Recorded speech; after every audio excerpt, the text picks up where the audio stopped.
Gold rushes were often in the news during the early years of the Otago settlement.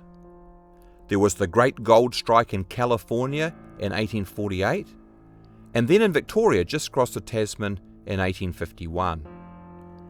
Innovative local traders sent shipments of goods to the former, and a good number of Otago workmen set off to try their luck at the latter. Then gold was found in Nelson Province in 1857, and the South Island's first homegrown gold rush began. There was agitation for Otago to get in on the act too. A petition to the provincial government later that year was successful in setting up a £500 reward for anybody who discovered a remunerative goldfield within the province of Otago. The key word was remunerative. It had to be more than the small patches of colour that had been turned up so far by amateur prospectors. There was much excitement in March 1861 when a road building crew pushing the road through the Lindis Pass discovered gold just near here, the historic Lindis Pass Hotel. Hundreds rushed here, but the Lindisfield quickly proved a duffer. There was too little gold to justify a claim on the provincial reward.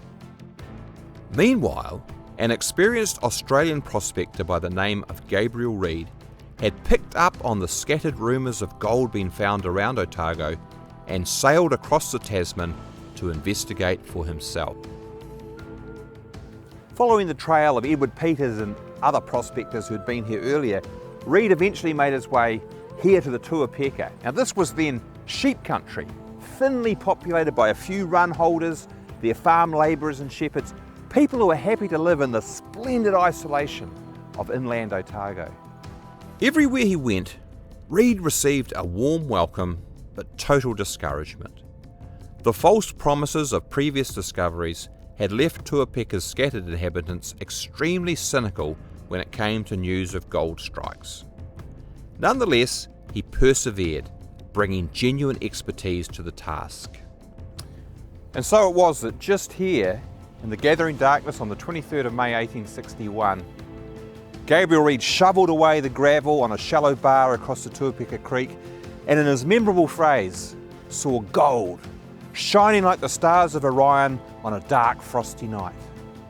Reid returned to the shepherd's hut where he'd spent the previous night and made a present of his gold to Mrs. Munro, the disbelieving housewife who'd mocked his endeavours that morning.